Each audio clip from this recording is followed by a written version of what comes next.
My dad was the kind of person who inspires. He wasn't the loudest.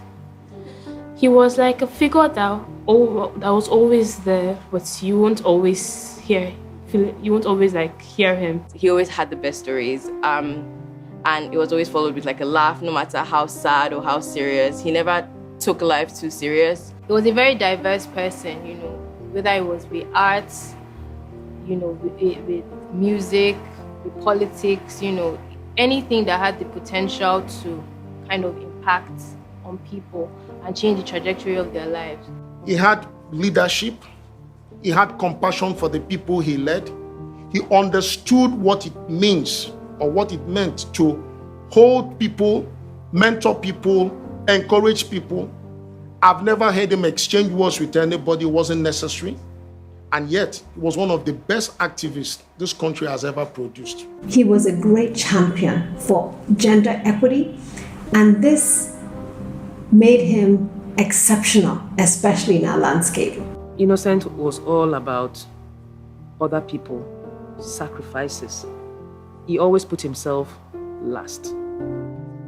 History calls those men the greatest who have ennobled themselves by working for the common good. Experience acclaims as happiest the man who has made the greatest number of people happy. Karl Marx, 1935. If this definition of greatness is anything to go by, Innocent was indeed a great man, as his life's purpose was working for the common good and making the greatest number of people happy. Innocent Chukwuma was born on February 6, 1966, on the eve of the Nigerian Civil War, to the family of the late Papa Dennis and late Madam Ellen Chukwuma of Umodia village in Umwegu Mpam in Ahiazu local government area of Imo State. The fifth in a family of 7, Innocent's parents recognized that he was better suited for study and therefore had encouraged him to excel at it rather than the manual labor of farm work. He was the first child in his family to attend the university. And Innocent, his mother he loved his mother so much. When growing up, he always told his mother, "Mama, look at me. I'll put a smile on your face." Putting a smile on his mother's face was his life ambition. And he did. In 1986, Innocent gained admission to the University of Nigeria, Nsukka, UNN, to study religion and philosophy. In his second year, he joined the radical student movement known as the Marxist Youth Movement, and through that avenue was introduced to students' union politics. We met 1986 at the University of Nigeria. We were students. As an activist, he was just more than an activist. He was very, very proactive. We had the likes of Obani Chima. In the same sphere of activism, people like Ologibe has left. And we come into UNN, you keep hearing so many wonderful, so many good names. So Ino stepped into the shoes of activism. But from a very compassionate perspective, students loved him enough to make him the president of the NAN Senate, which was the highest student decision-making body as of that time. Innocent was all about other people, sacrifices. He always put himself last. It was always about giving. He started from, Innocent was a product of the students' movement. Right from University of Nigeria and Nsukka. Even before then, in secondary school, he talked about how when he was in the boarding house and they gave them watery beans, and he and a couple of people went and poured the beans away, and then they dismissed him from the boarding, said he should go and bring his dad, and his dad asked him, "Did you steal?" He said no. "Did you pregnate a woman?" He said no. What was the third thing? I can't remember. So when he said no to the father, said, "Okay, let's go to the school," and all of that. So, and then in the university, the same thing. So he came out from that with that background, activism, always wanting things to go well, and all of that. And because of the activism in school, under the Vice Chancellor Ikoku, he got expelled. Him and I think 37 others and all of that. And it was in his final year was to graduate. So they fought it. Ganifa Emi, got them a lawyer, they fought it, and Innocent was able to go back to school and graduate. And he graduated with a 2-1. Eno had a very positive multiple persona. There was something very unique about him. But the good thing was that when you sum all these personalities, they were very positive. He never quarreled, he never had issues with anybody. This is the foundation, this is the making of a great man. Nobody knew that this was more like a foundation, a step into a greater national act. Upon graduation, Innocent moved to Lagos and joined Chima Obani and Ima Ezeazu at the Civil Liberties Organization, CLO, working as a freelance staff. Innocent worked with those who were the staff and actually was the person who produced the first report on police and policing in Nigeria, about human rights abuses by the police. When Olisa read the draft of that report, he asked, who wrote this report?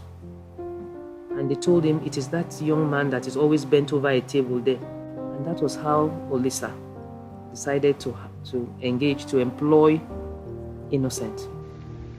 At CLO, Innocent built his reputation as a social crusader, and his love for this cause culminated in his winning the prestigious Reebok Human Rights Award in 1996.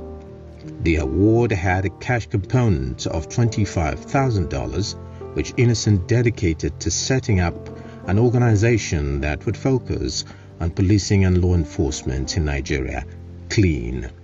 CLEEN. I worked with him in CLEAN from 2002 to 2015 when I resigned. It was from him I learned the art of having an open door policy, which I still practice till date. So anybody within the organization could approach him then when we were at CLEAN, and you share your mind, even suggestions or opinions about how things are going. He would listen to you. Very hardworking. He used to tell me, Kemi, hard work doesn't kill. Bend down, get your hands dirty, and learn this job. At CLEAN, Innocent was responsible for pioneering and sustaining institutional research into law enforcement issues and introducing community policing in Nigeria. He was instrumental to the founding of several platforms and groups that were at the forefront of solving some of society's most intractable problems. Innocent was a man ahead of his time. He was a trailblazer, a man for others and selfless philanthropist. In January 2013, Innocent joined the prestigious Ford Foundation as the regional director for West Africa, the first Nigerian to ever hold that position. Under his transformational leadership, the Ford Foundation West Africa office supported critical work with government at federal and state levels. I met him in 1998 when I interned with the Ford Foundation. I was struck by his passion, his humility, his vision, and his commitment to this country. He was approachable and warm, kind, and giving to everyone. Innocent was a gift to the world, having impacts in the global philanthropic, civil society, private sector, public sector, and in the Igbo community. And yet, he carried it all with such humility. He was approachable and warm, kind, and giving to everyone. Innocent believed in this country and gave his best years to transformation in all spheres of influence. Innocent was a thoroughly decent human being. Innocent was a person who really believed that change was possible and desirable. I'm going to miss his understanding of Nigeria. particularly his understanding of the civil society sector, but also, of course, his understanding of the security and justice sector, which he shared with me throughout the time that I was running donor-funded programs in those areas. Innocent was a proud Igbo man.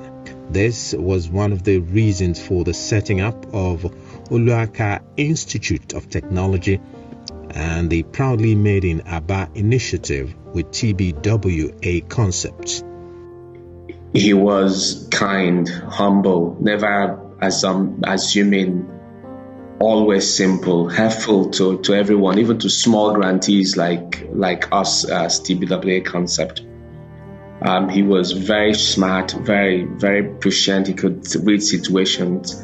I can say that clearly, proudly made in Aba could not have been possible without him, would not have been possible without him. Yet, he always gave our company, TBWA Concept, the credit wherever he went. He would say, come and meet the guys who did this, who did the Aba. But in fact, he was always promoting us as people who did work for him.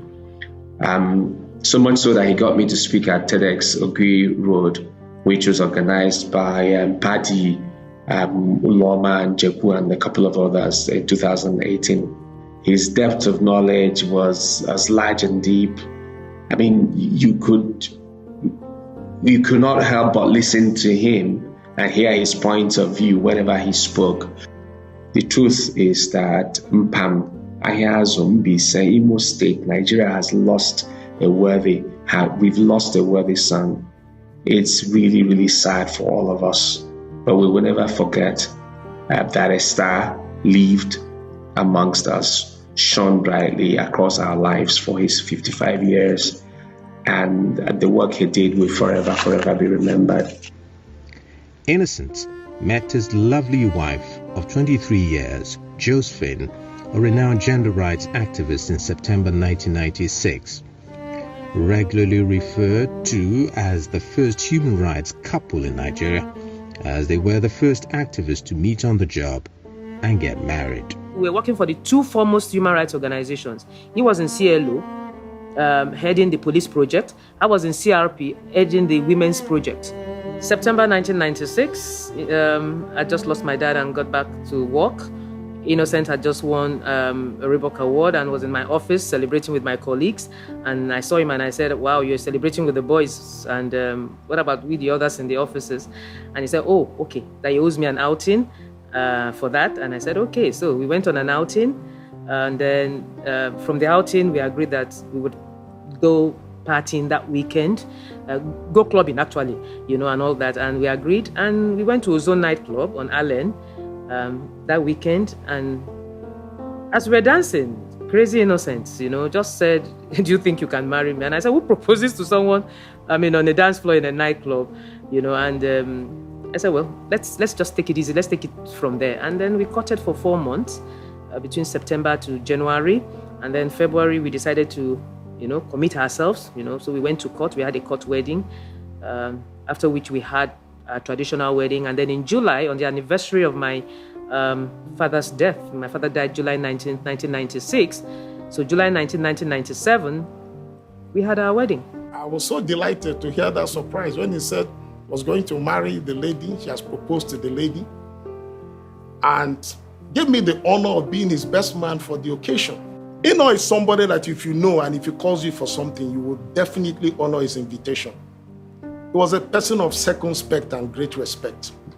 So he gave us a very classy wedding that day. It was a beautiful one. And to my observation, for many years, I see respect. I see reverence. That company was very effervescent, very contagious. Each time you are with them, you could feel what they are feeling. There was that harmony. There was that joy. It was like somebody marrying a sister. With Josephine, he created a home where everyone was free to express their opinions because they know those opinions counted. It felt like as if that he wanted us to grow up so he can have mature conversations with us.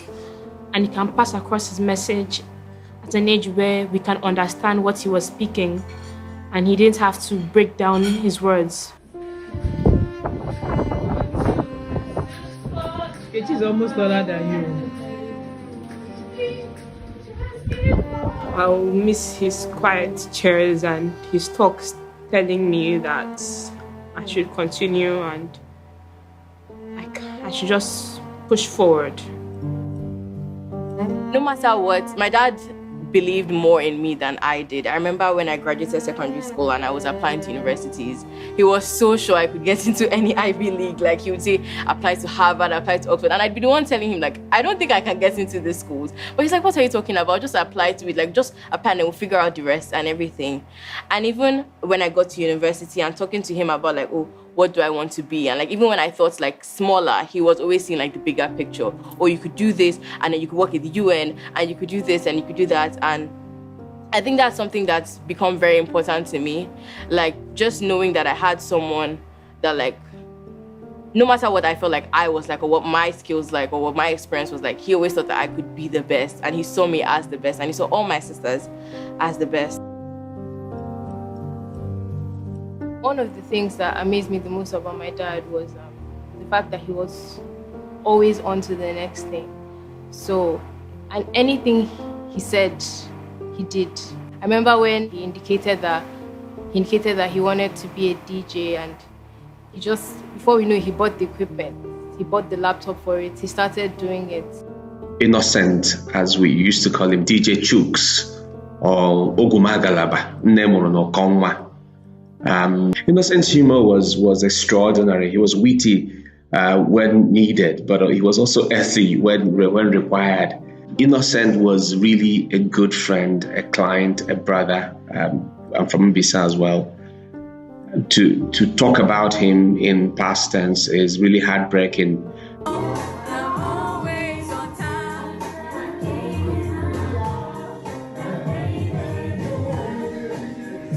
Innocence is just, it's just so spontaneous.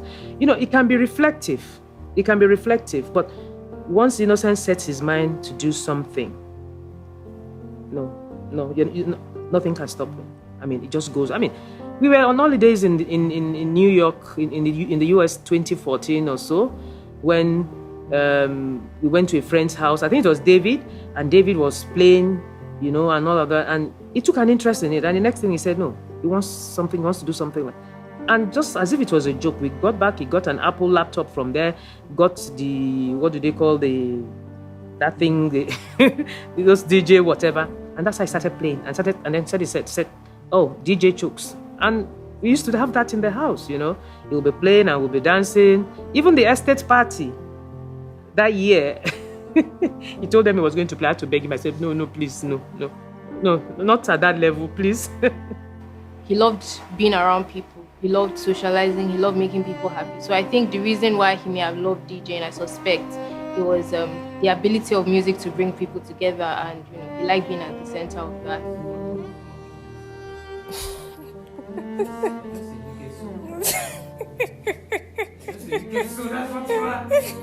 I got to really see another side of him that maybe I didn't see as much growing up as a kid.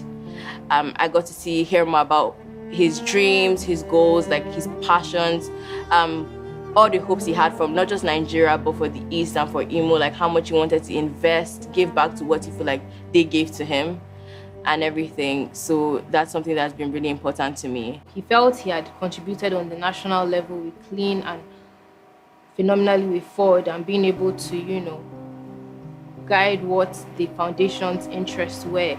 Moving from Clean to Ford and his next step, there wasn't ever an end to learning from my father. Like, you look at his life and he's done so much, but it was always search of the next thing, the next way of solving Nigerians' problems.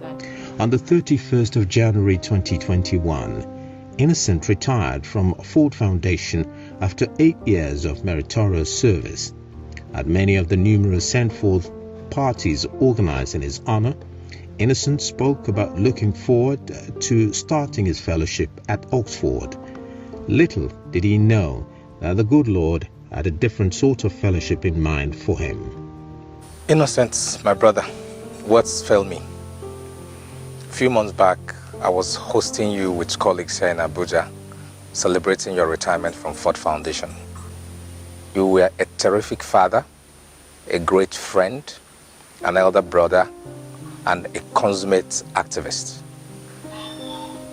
You will be remembered because in the lives of all the people that have encountered you, in their legacy, you will live on.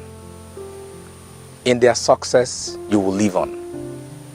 And of course, in their memory, you will live on. So you are not gone. You are here. Eternal in every sense of the word. Good night, my brother, and see you on the resurrection morning. I shared Innocent with the world.